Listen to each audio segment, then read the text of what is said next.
안녕하세요. 오늘도 사연살롱을 찾아주셔서 감사합니다. 저는 체질적으로 허약한 몸 때문에 다사다난한 삶을 산 50대 여성입니다. 여러분들은 포뇨지질이란 말을 아시나요?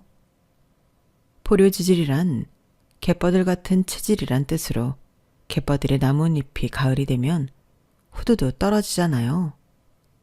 그것이 꼭 체질적으로 허약한 사람을 닮았다 하여 비유적으로 쓰는 말이에요. 전 포뇨지질이란 말과 딱 어울리는 사람이에요. 정말 어릴 때부터 허약했거든요.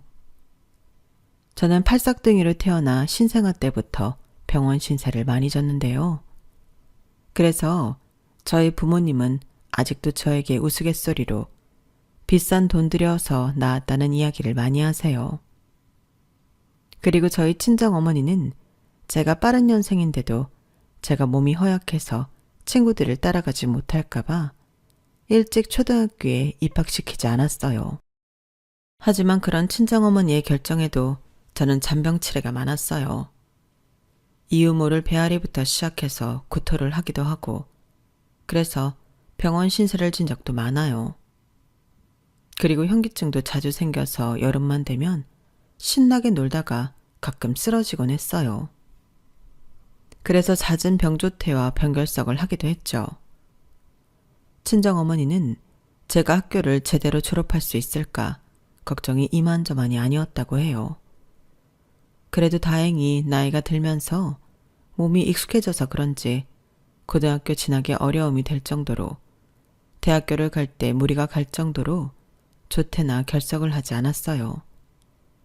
그래서 우여곡절 끝에 대학교 사범대에 진학했죠. 사실 원체 머리가 나쁜 편은 아니라 몸이 받쳐준다면 더 좋은 대학교를 갈 수 있었겠지만 그런 아쉬움이 없었다면 거짓말이겠지만 현실을 받아들여야지 어쩌겠어요. 밤늦게 공부를 하지 못하는 오랜 의자에 앉아있지 못하는 체력인 건 제 탓이니까요. 커피를 마실 수 없는 몸 상태인 것도 가끔 병원 신세를 져야 하는 것도 제 탓이니까요. 제 탓이라고 하니 너무 자기 비하 같나요? 그래도 어쩌겠어요. 제 운명인걸요. 하지만 이런 저도 고등학생 때까진 제 자신에 대한 비하나 절망을 참 많이 했어요. 왜 나는 팔싹둥이로 태어나서 허약하고 자주 아프고 귀찮게 병원 신세를 많이 지는 걸까? 이런 생각을 참 많이 했죠. 하지만 나이를 먹으니 아니면 사춘기가 지나서일까요? 이런 저의 몸도 받아들이게 되더라고요. 남들보다 조금 더 자고 남들보다 약하게 자주 운동도 하고 남들보다 더 몸에 좋다는 음식이나 영양제를 먹고 그러면서 몸을 보강해 나갔어요. 그런 마음과 몸의 노력 끝에 저는 큰 탈 없이 대학교를 졸업하고 한 사립고등학교 국어선생님으로 재직하게 되었어요.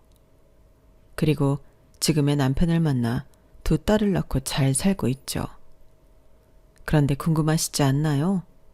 대학이야 그렇다 쳐도 어떻게 이 몸으로 결혼을 해 아이를 낳았는지 말이에요. 그것도 2명이나요. 솔직히 제 몸에 아이를 낳는 건 도박이었어요. 산부인과에서도 크게 추천이라고 할까요? 막연히 축하만 하지 않았어요. 매번 산부인과를 방문할 때마다 의사는 저에게 남들보다 더 안정을 취해야 한다고 강조했어요. 그런 우려가 오히려 스트레스로 다가왔던 기억이 있지만 그럼에도 제가 아이를 지키고 출산할 수 있었던 건 제 의지와 남편 덕분이었어요. 저는 오래전부터 아이를 가지고 싶었어요. 제가 몸이 약해서 그런지 제가 외동이어서 그런지 저는 어려서부터 아이는 꼭 낳고 싶었어요. 그래서 결혼도 꼭 하고 싶었죠. 그리고 아이는 하나가 아닌 2 이상. 성별은 상관없이 늘 그랬어요. 그래서 저는 애인을 만날 때도 그런 가치관을 확인하고 연애를 했어요. 아이를 별로 좋아하지 않거나 원하지 않는 사람과 연애를 하는 건 시간 낭비라고 생각했죠. 그래서 연애를 많이 하지 못한 것도 맞아요. 어릴 때 누가 그런 생각을 하겠어요. 그만큼 저는 아이에 대해 진심이었어요. 그래서 제 몸에 유산 없이 두 아이를 갖고 출산한 건 큰 복이라고 생각해요. 그것도 저는 저와 다르게 10달을 푹 채워서 건강한 아이를 낳았어요. 얼마나 복이에요. 제가 아까 제 의지, 남편도 크게 도움이 되었다고 했지만 그 복도, 운도 무시 못하죠. 정말 생명이란 건 너무 귀중해서 우리의 의지만으로 해결되지 않기도 해요. 그런 면에서 저는 정말 운이 좋았죠. 하늘에 감사하다고 할까요? 그리고 제 남편은 어떤 도움이 되었냐면요. 먼저 저희가 어떻게 만났는지 말씀드릴게요. 저희는 제가 같이 근무하는 윤리 선생님의 소개로 만나게 되었어요. 그 당시 윤리 선생님이 남편이 재직하던 정유회사 사람과 연애를 하고 있었거든요. 물론 그 사람들은 지금 헤어져 각자 다른 사람과 결혼을 했지만 아무튼 그랬어요. 저희는 첫 만남 때부터 서로 결혼을 하겠다고 생각했어요. 그만큼 서로 통하는 게 참 많았어요. 제가 허약한 체질이다 보니 남자는 풍채가 있고 든든해 보이는 사람을 좋아하거든요. 그런데 남편이 꼭 그래요. 그리고 남편도 아담하고 긴 생머리에 수수한 스타일, 그런 여자를 좋아하는데 제가 딱 그랬고요. 그리고 생각하는 깊이도 맞았어요. 이야기를 하면서 이 사람 너무 진지한 거 아니야? 너무 가벼운 거 아니야? 이런 생각을 하지 못했어요. 딱 알맞았죠. 그래서 식사만 3시간을 했어요. 그리고 아쉬워 차 안에서 새벽까지 이야기를 하다가 집으로 돌아갔죠.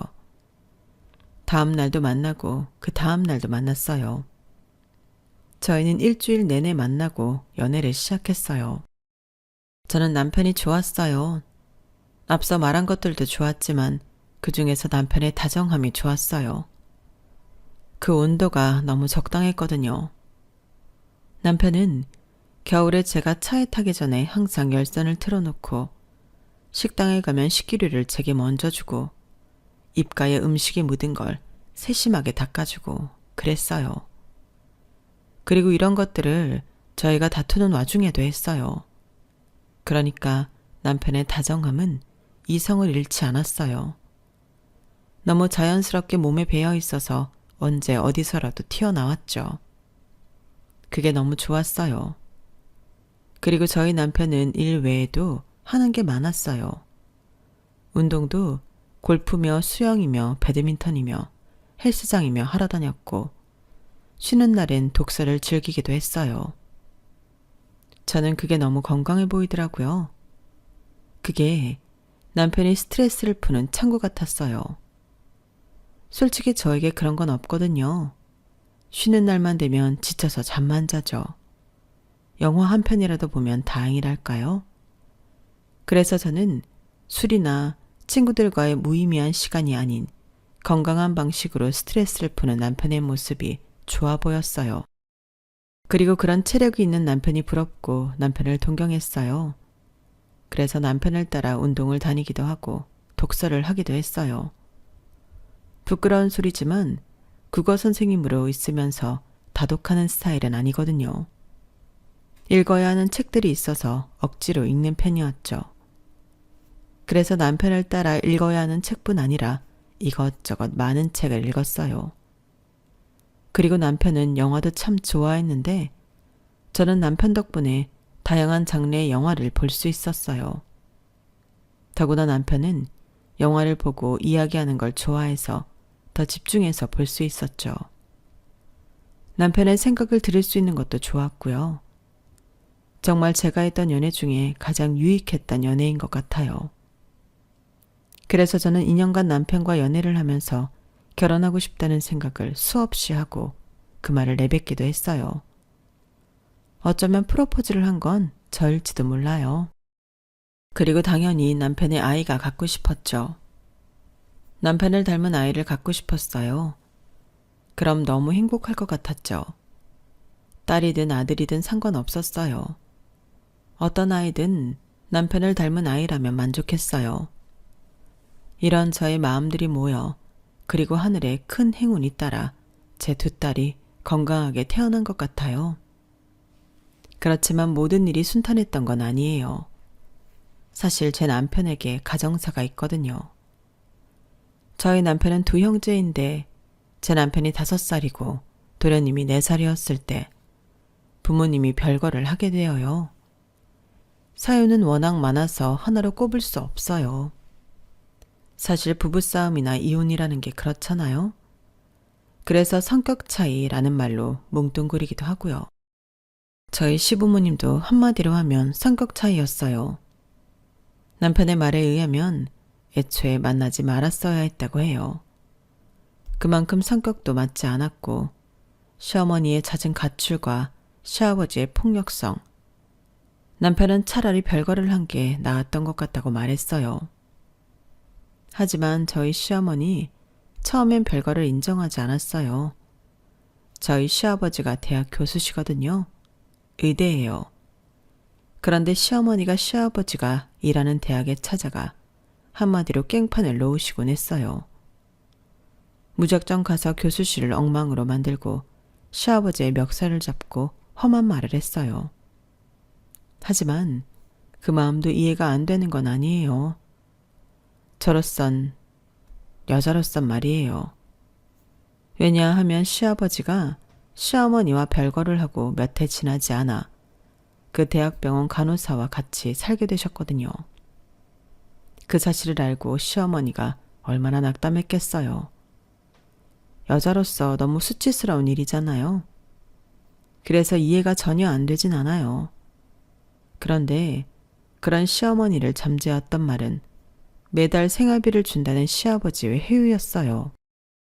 시어머니는 시아버지에게 그 대답을 듣고 다시는 교수실로 찾아가지 않았어요.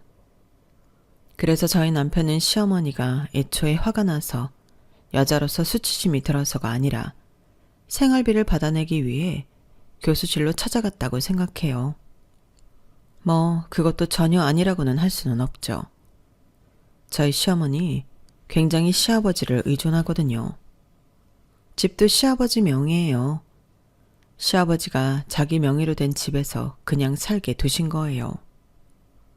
시어머니는 뭐만 하면 시아버지가 해줄 거라고 생각해요.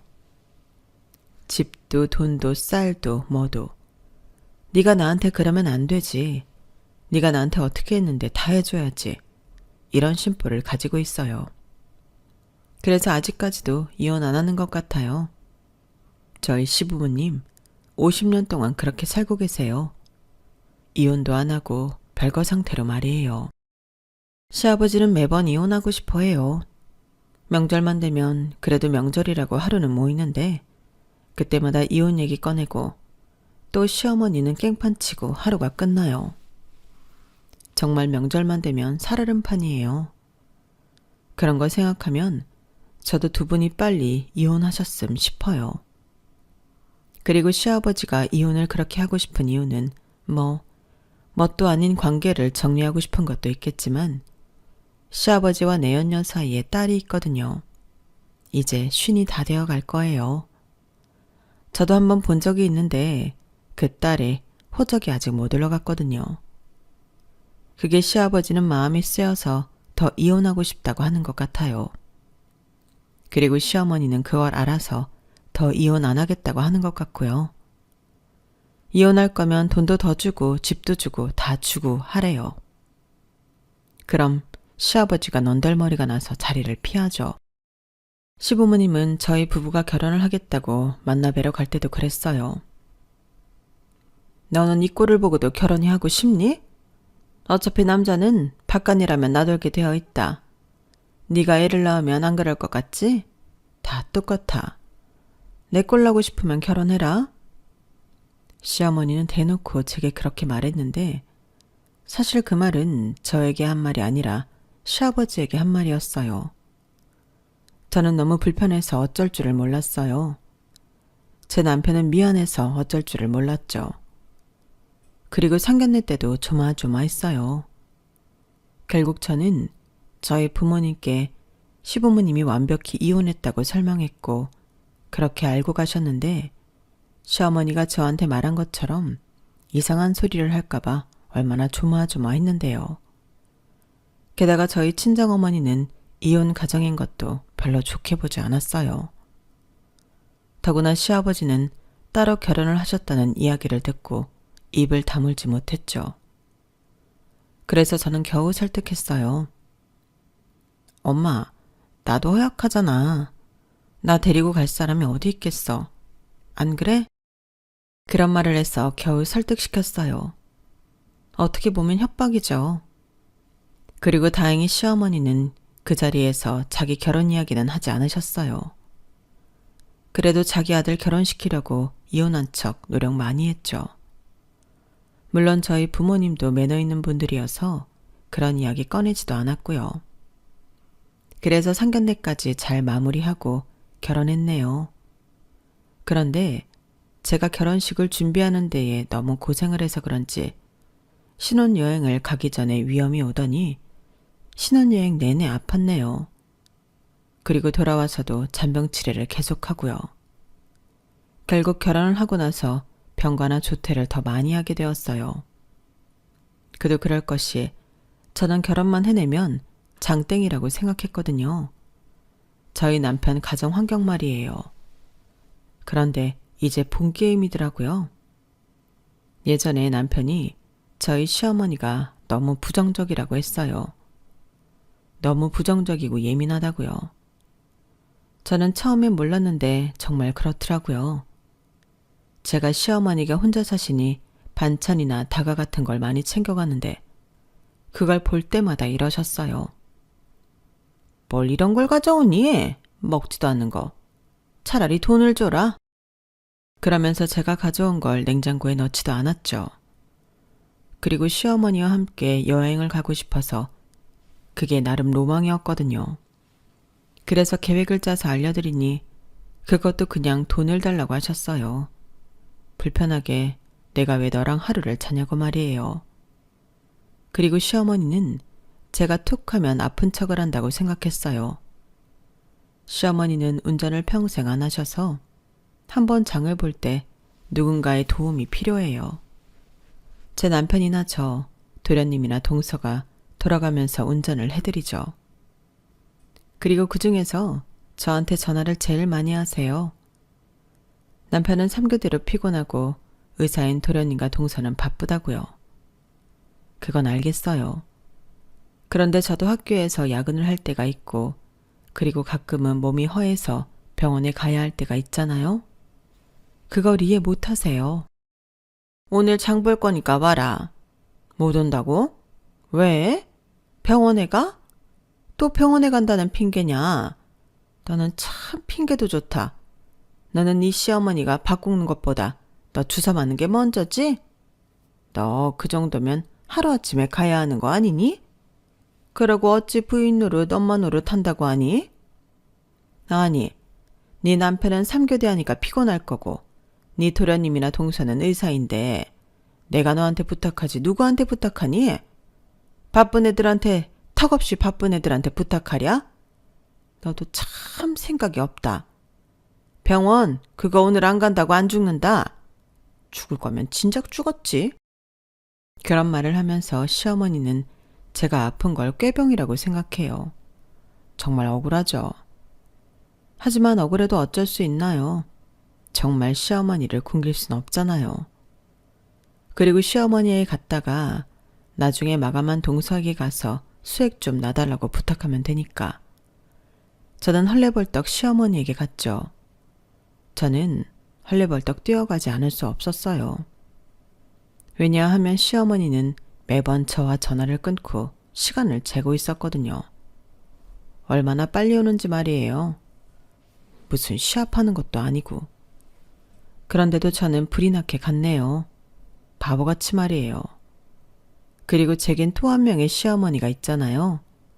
시아버지의 내연녀 말이에요. 그분도 저를 참 곤란하게 하셨죠. 저희가 부부가 되고 시아버지를 아예 만날 수 없으니 종종 찾아뵙는데요. 시아버지가 바깥 음식을 안 좋아하셔서 댁으로 찾아가요.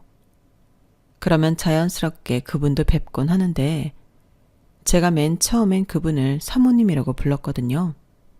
저희 남편도 그분을 어머니라고 부르지 않고 사모님이라고 부르고, 시아버지는 주변에 이혼을 했다고 알려서 다들 그분을 사모님이라고 불러요. 그런데 결혼 초에 그분이 저에게 오더니 자기를 어머님이라고 부르라고 하더라고요. 그래서 제가 황당하니까 자기가 시아버지와 함께 사니 자기가 시어머니 아니냐면서 그러는 거예요. 그래서 어떻게 해야 할지 남편에게 물어보니 자기 앞에서만 그러지 말라고 하더라고요. 혹여나 시어머니 앞에서도 그분 이야기가 나오면 그러지 말라고 하고요.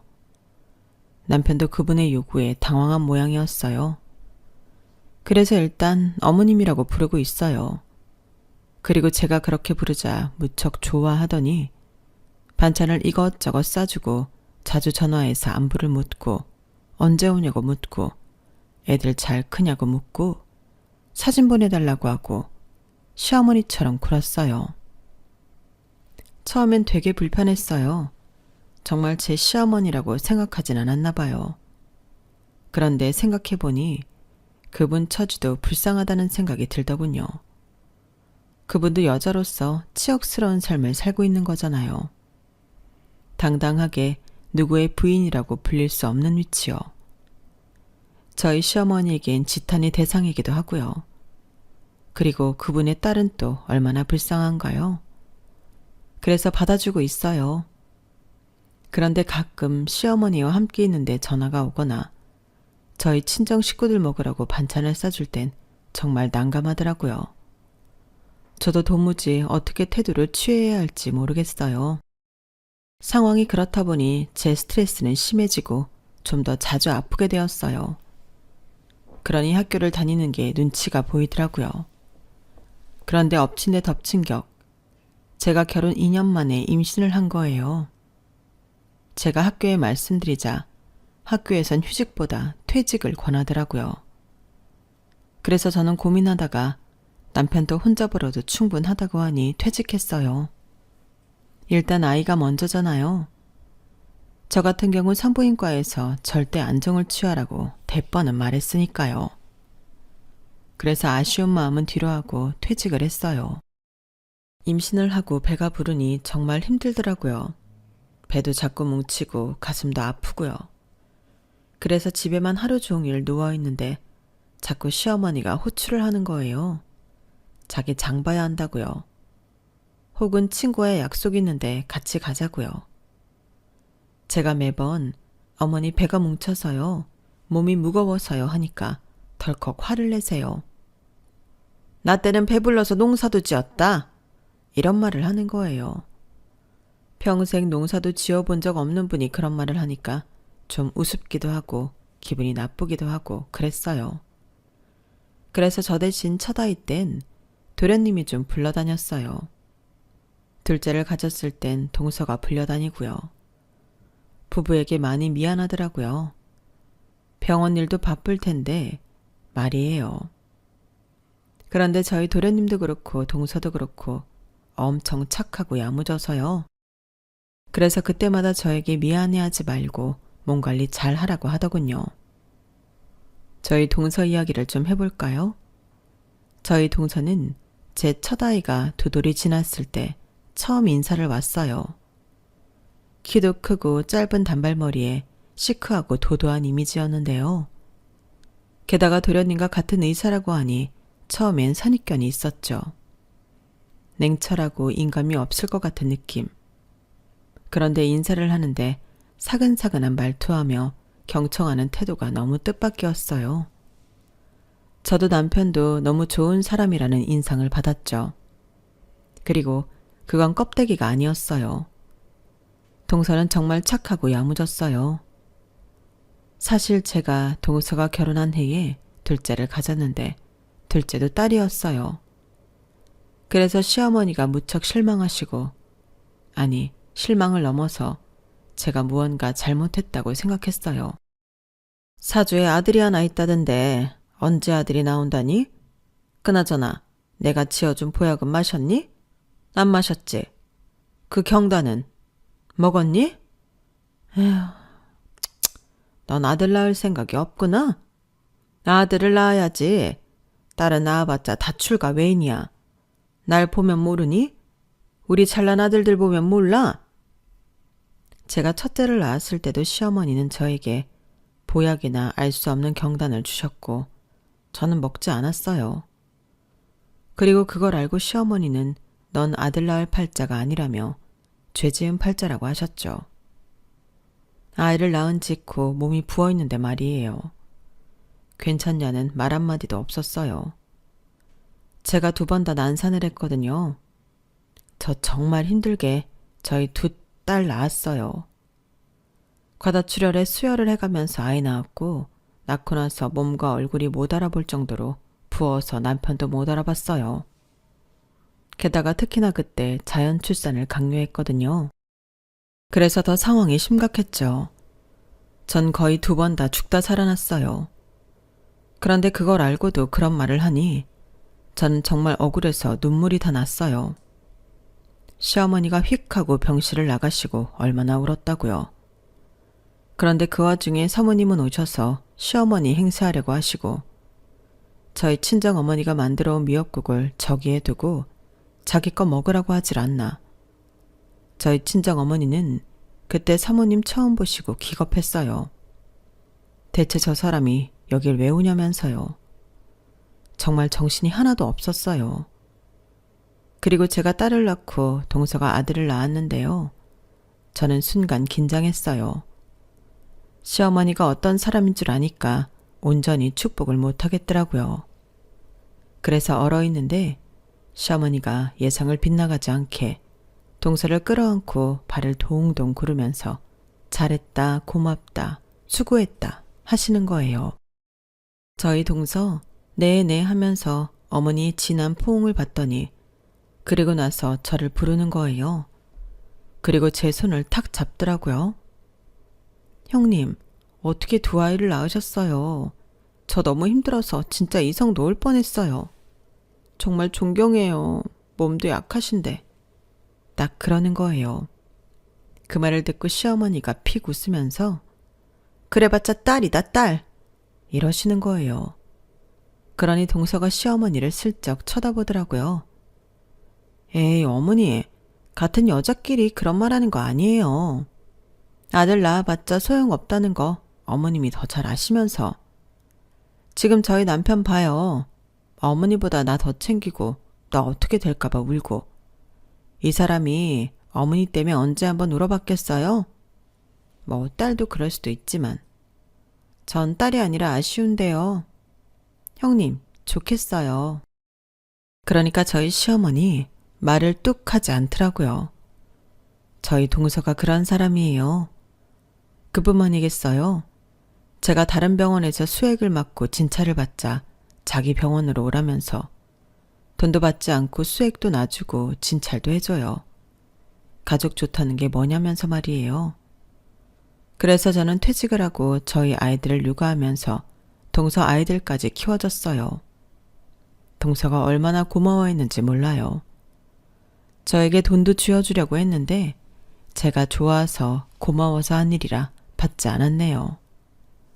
그러니까 동서는 자기 병원에서 저에게 수액을 줄 뿐 아니라 비타민이니 좋다는 건 더 맞추어주고 그랬어요. 선물도 엄청 받았고요. 한우부터 시작해서 화장품, 가방, 저희 남편에게 받은 것보다 더 받았네요. 그리고 저희 애가 초등학교 5학년이 되었을 때, 그리고 동서의 막내가 6살이 되었을 때 저는 작은 공부방을 열었어요. 육아를 하다 보니 딜레마처럼 일이 하고 싶더라고요. 수업을 했을 때 그 보람을 잊을 수가 없더라고요. 제가 강단에 있었을 때 정말 많은 일이 있었지만 생각나는 게 2가지 있어요. 물론 제가 자주 아픈 선생님이라 참된 교사는 되지 못했지만요. 하나는 저희 반 친구들이 국어 성적으로 전체 반에서 3등 안에 들면 제 사비로 과자 파티를 해주겠다고 했어요. 그때 애들이 정말 열심히 공부했어요. 수업에도 열심히 참여하고 질문도 많이 하고요. 그래서 정말 2등까지 한 거예요. 그래서 제가 기쁜 마음으로 과자 파티를 열어줬고 그 애들이 무척 기뻐하고 재미있어 했어요. 그리고 그 이후에도 공부에 재미를 본 친구들도 있고요. 그리고 다른 하나는 언젠가 반 친구들이 몰래 제가 좋아하는 노래를 연습해서 합창을 해준 거예요. 청소 시간이라 반을 둘러보러 갔는데 갑자기 노래가 흐르더니 준비한 합창을 해주더라고요. 전 정말 감동했어요. 엄청 많이 울었고 같이 운 친구들도 있었고요. 그런 생각이 들면서 다시 강단에 서고 싶었어요. 그리고 이번엔 제 공간에서 수업을 하고 싶었죠. 그래서 남편에게 말하니 남편이 이번 성과금으로 작은 공간을 구비해줬어요. 12년 만에 강의를 준비하는데 너무 설레더라고요. 밤새워 공부방을 열 준비를 했어요. 그리고 처음엔 당연히 원생이 없었는데 제가 연속으로 S대, K대, Y대를 입학시키고 입소문이 퍼져 원생이 꽉 차게 된 게 3년 정도 되었을 때예요. 그러니 저 혼자만으로는 수업이 감당이 안 되어서 선생님을 따로 2분, 보조 선생님을 1분 둔 공부방이 되었죠. 그리고 공부방을 확장했어요. 남편이 너무 기뻐했어요. 워낙 제 일을 자기 일처럼 기뻐해주는 사람이에요. 그리고 남편이 말하길 제가 너무 건강해졌다고 해요. 수업에 대해 공부방에 대해 고민하고 열중하는 모습도 보기 좋다고 하고요. 그런 말을 들으니 더 열심히 해야겠다는 생각만 들더라고요. 하지만 마냥 좋아할 수는 없었어요. 저희 시어머니가 또 원흉이었죠. 제가 공부방을 차리겠다고 하자 저희 시어머니는 대뜸 제게 혀를 차며 손가락질을 했어요. 그럼 서원이 애들은 어쩌고? 네 도련님이랑 동서 그렇게 바쁜 애들인데 애를 다시 키우라고 한다고? 아니, 너희 애들이야 이제 초등학생이지만 걔네는 아직 유치원생이야? 그건 알면서 까부는 거지? 그리고 대체 애를 왜 남의 손에 맡기는 거야? 유치원이든 학원이든 다 남의 손이야. 애를 엄마가 키워야지. 넌 대체 교육한다는 애가 그렇게 무식해서 어쩌니? 너 지금 대졸이라고 유세 부리는 거지? 대졸식이나 되어서 애만 키울 수 없다는 거지? 그깟 딸들 키우는 게 무슨 일이라고. 여자애들은 혼자 알아서 잘 커. 그런데 서원이는 아들 아니니? 오히려 아들을 더 섬세하게 키워야 해. 얘가 뭘 모르네. 너 어디 가서 교육한다고 나대지 말아라. 그리고 꼴랑 공부방 한다고 유세를 부리긴. 시어머니는 그러면서 제가 공부방을 하는 것에 무척 불만이 많았어요. 매번 저를 볼 때마다 못마땅해 했어요. 그러니 오히려 오기가 생기더라고요. 저는 정말 공부방을 성공시켜야겠다는 생각을 했죠. 그래서 공부방 운영에 혼신의 힘을 쏟았어요. 그러니 제가 노력하는 대로 공부방은 성공적인 가루를 달렸죠. 원생은 더 이상 받을 수 없을 정도로 많아졌어요. 그러니 학원은 주중에는 밤 11시까지 문을 열어둬야 했고 주말에도 어김없이 학원 문을 열어야 했어요. 명절이나 휴일에도 열어야 할 때가 있었어요. 정말 제 삶은 공부방에 맞춰 움직이고 있었죠. 그리고 저는 그 삶이 만족스러웠어요. 물론 그 삶이 만족스러울 수 있었던 것은 남편의 도움도 컸죠. 남편은 3교대를 하면서도 저를 배려해 쉬는 날이나 오후에 퇴근을 하는 날이면 아이들을 돌봤어요. 자기가 직접 애들 학교를 시키고 학원까지 픽업하고 돌아오면 늦은 저녁을 차려주고 간식도 챙겨주고요. 물론 늦은 저녁이나 간식은 남편이 요리를 잘 하거나 좋아하는 사람이 아니기 때문에 주로 포장을 해오거나 간편식이었지만 그래도 도와주는 게 어딘가요? 그렇게 해주는 게 어디예요? 그래서 늘 고마워했어요. 그런데 시어머니는 남편이 그러는 게 너무 싫었나 봐요. 어쩌면 자기 아들이 그러고 있는 게 안타까웠던 모양이에요. 간혹 저에게 전화가 와서 애들 밥은 어떻게 했냐고 묻고는 제가 애들 아빠가 챙겨줬다고 하면 덜컥 화를 냈어요. 아빠가 그런 걸 어떻게 하냐고. 그런 건 엄마가 할 일이라고 말했죠.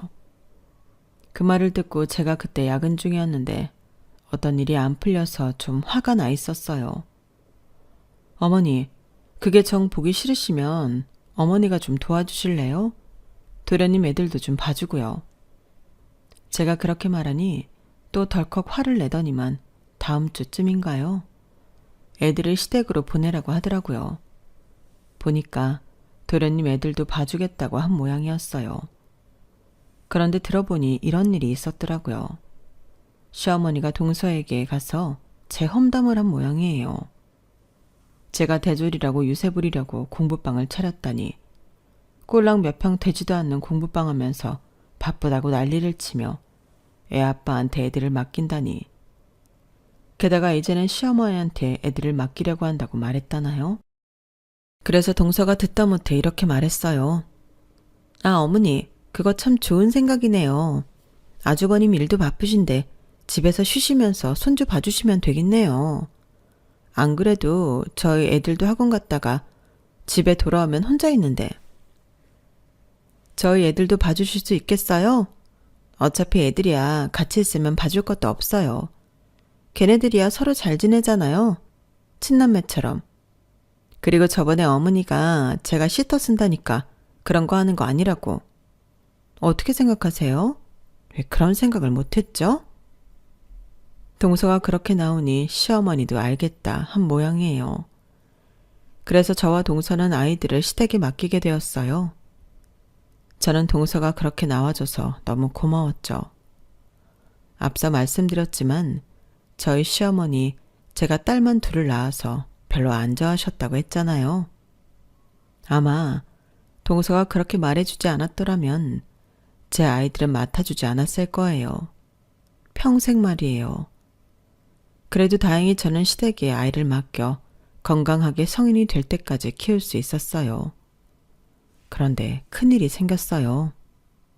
작년에 있었던 일인데요. 제가 시한부 판정을 받은 거예요. 평소엔 그렇지 않았는데 요 근래부터 부종이 심하고 절박뇨라고 아시나요? 소변이 너무 급하게 마려워서 어쩔 줄 모르는 걸 말하는데요. 그것도 심해서 몇 번을 자다가 깨고 실수도 하고요. 체중도 줄었어요. 제가 십몇 년 동안 몸무게가 거의 일정한데요. 체중이 주니까 이상하더라고요. 그리고 가끔 헬려도 보고 변비도 심해져서 이상하다 싶어서 병원에 방문했어요. 병원에 가서 소변검사, 혈액검사, 초음파 검사를 받았어요. 그리고 결과는 다음 주에 전화를 하면 알려준다고 하더라고요. 방문해야 하는 줄 알았는데 제가 공부방 일 때문에 시간을 빼기가 어려워서 다행이다 싶었죠. 그리고 일주일이 지나 전화를 하니까 글쎄 뭐라는 줄 아세요? 난소암이래요. 난소암 말기요.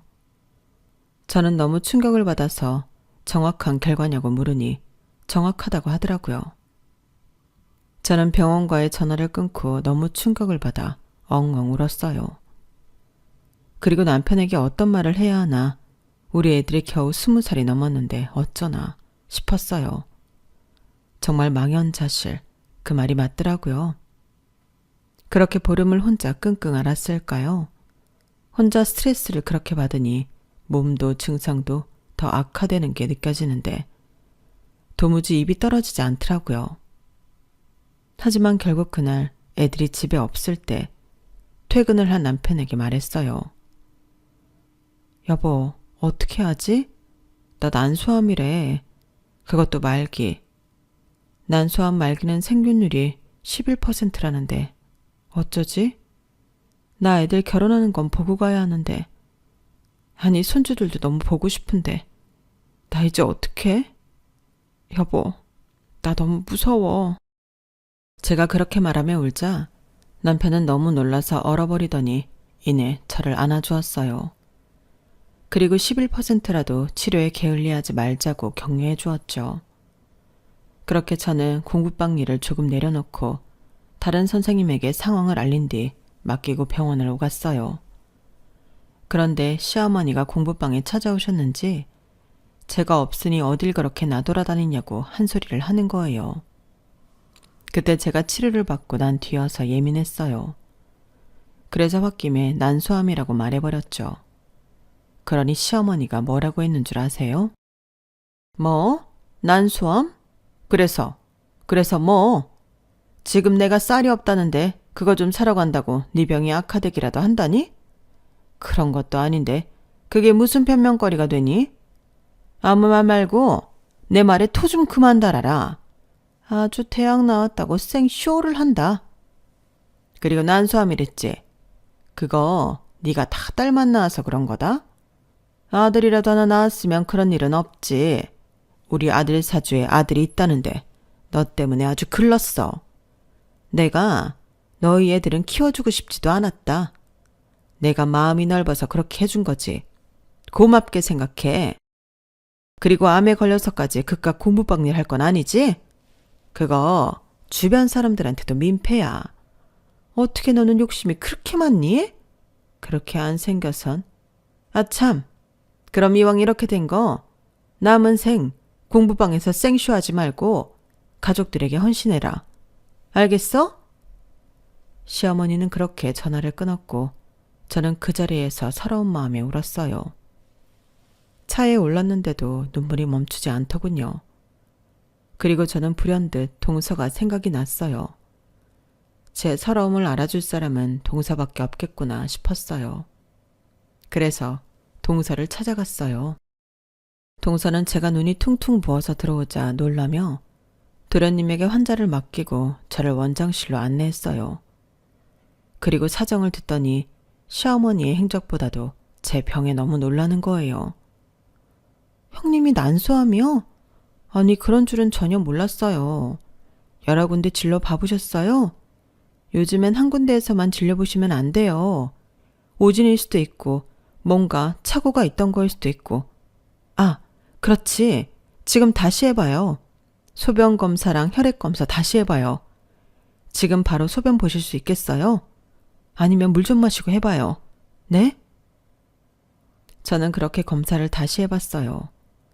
동서가 초음파 검사까지 해봤는데 아직 검사 결과가 다 나오진 않았지만 종양은 안 보인다고 하더라고요. 그리고 다음 날 동서는 급하게 전화를 하더니 오진인 것 같다고 말했어요. 그러니까 저는 무려 석 달이 넘게 몰랐던 거예요. 그러면서 동서는 그 병원에 같이 가보자고 했어요. 그래서 확인해보니 정말 오진이 맞더라고요. 제가 방문을 했을 때 난소암 의심으로 검사를 한 사람이 3명. 그중에 저와 이름이 같고 나이가 같은 사람이 있던 거예요. 정말 어떻게 이런 일이 있을 수가 있죠? 동서가 이 사실을 알고 어떻게 피해 보상할 거냐고. 지금 단순한 요료결석인데 난소암 진단을 내려 치료를 받고 있는 상황인데 어쩔 거냐고요. 처음엔 병원에서 잡아떼더니 동서가 정말 화난 얼굴을 하고 자기도 의사라는 말을 하자 고개를 숙이더라고요. 그리고 원장실로 부르더니 사례금은 두둑히 할 테니 비밀에 붙여달라고 하더군요. 소송은 하지 말자고요. 동서는 저를 보고 괜찮겠냐고 물었어요. 저는 소송까지 할 생각까진 없었고 그래도 난소암이 아닌 걸 알게 되어서 다행이구나 싶기도 했어요. 그래서 사례금만 받고 나왔어요. 그리고 남편에게 이 사실을 말하자 남편은 무지하게 화를 냈다가 이내 저처럼 평정심을 찾고 다행이라고 저를 안아주었어요. 그리고 저는 시어머니에게도 사실을 말했죠. 그런데 시어머니는 네가 유난이라 그럴 줄 알았다. 그런데 돈은 얼마나 받았니? 소송 안 하겠다고 받은 거면 꽤 받았겠네. 지금 그 돈 너 당장 필요하니? 아니면 지금 나한테 보내거라. 내가 어디 쓸 데가 있으니까. 라고 말하는 거예요. 시어머니는 절 한순간도 걱정하지 않은 거죠. 저는 제가 대체 왜 이런 취급을 당해야 하는지 알 수 없었어요. 그런데 그 자리에 동서도 함께 있었거든요. 동서가 듣다 못해 자리에서 일어나 짐을 챙기더니 제 손을 잡고 저를 일으켰어요. 정말 너무하시네요. 그래도 제가 시어머니 인간 대접해드린 건 나름의 이유가 있었던 것 같은데 이제 그런 이유도 모르겠네요. 제가 왜 이런 사람을 시어머니 대접을 해줬는지 제가 다 한심하네요. 앞으로 저 여기 안 오겠습니다. 형님도 앞으로 여기 오지 마세요. 이런 대접 받고 올 필요 없잖아요. 참, 뭐 이런 사람이 다 있는지. 그리고 저 오늘 당장 남편한테 댁 아드님한테 말해서 용돈 끊겠습니다. 꽤 짭짤하니 좋으셨을 텐데 아쉽게 됐네요. 그러니 이제까지 잘 하셨어야죠. 저한테만 가시면 그게 다가 아니에요. 전 이런 꼬라지 절대 보고 싶지 않습니다. 죄송하지만 전 어머님이랑 달라서 누군가 위에 군림하고 그런 거 딱 싫어요. 그리고 저 반드시 시어머니 이혼하게 만들어서 빈털터리로 살게 할 거예요. 그러더니 동서는 저를 데리고 시아버지에게 갔어요. 시아버지가 교수로 다니시는 대학에 가서 시어머니가 이제껏 저에게 하신 모진 말, 모진 행동, 차별 대우 같은 것들을 오목조목 말했어요. 그리 동서는 야무지게 시아버지에게 이혼하실 것을 요구했어요. 이대로 시어머니가 안일하게 지내는 거 보고 싶지 않다면서요. 이제껏 저희 애들 키워준 건 고맙지만 그에 상응하는 보답은 한 것 같다고요. 더 이상 도무지 참을 수가 없다고요. 저는 그런 동서의 모습이 기사님같이 멋있었어요. 그리고 시아버지는 동서의 말을 듣더니 고개를 끄덕이면서 알겠다고 말했어요. 그리고 도와줄 수 있겠다고 말했죠. 저희는 할 수 있는 데까지 돕겠다고 했어요. 그렇게 시아버지는 시어머니에게 이혼 합의서를 주었고 당연히 시어머니는 방방 뛰며 그럴 수 없다고 했죠. 그런데 저희 부부, 동선의 부부가 침착하게 앉아서 시어머니에게 나머지 합의서를 작성하라고 했어요. 너희까지 어떻게 나한테 그런 말을 하냐? 네 아빠가 어떤 사람인지 알면서도 내가 순순히 이혼을 해주길 바라냐? 어떻게 그럴 수 있냐? 너희가 그러고도 내 자식들이고 내 며느리냐? 내가 어떤 수모를 당했는데, 여자로서 어떤 수치를 겪었는데. 그리고 저는 시어머니에게 볼펜을 쥐어주고 자리에 앉게 했어요. 어머님, 알죠? 어머님이 어떤 수모를 당하고 여자로서 어떤 수치를 겪었는지 잘 알죠. 하지만 그렇다고 어머님의 모진 말들, 행동을 받아주기엔 도가 너무 지나쳤어요. 그건 꼬장이죠. 술 마시면 객기 부리는 거랑 같아요. 이해는 하는데요. 또 이해가 되지 않아요. 그러니 쓰세요. 이제 어머님도 아버님은 아니더라도 저희가 얼마나 좋은 그늘이었는지 뼈저리게 느껴야 한다고 봐요. 후회해봐야 한다고 봐요. 그러니 빨리 쓰세요. 그러자 시어머니는 네가 뭘 안다고 그런 말을 하냐고 했어요. 그래서 남편이 시어머니를 앉혀서 볼펜을 쥐어주었죠. 그럼 내가 말할게. 나는 이번 일로 엄마한테 엄청 실망했어. 며느리도 가족이야. 그런데 어떻게 그런 말을 해? 며느리는 엄마의 시종이 아니라고. 그리고 나도 많이 참았어. 뭐만 하면 네 아빠 때문에 그런 거다. 뭐만 하면 네 아빠가 해줄 거다.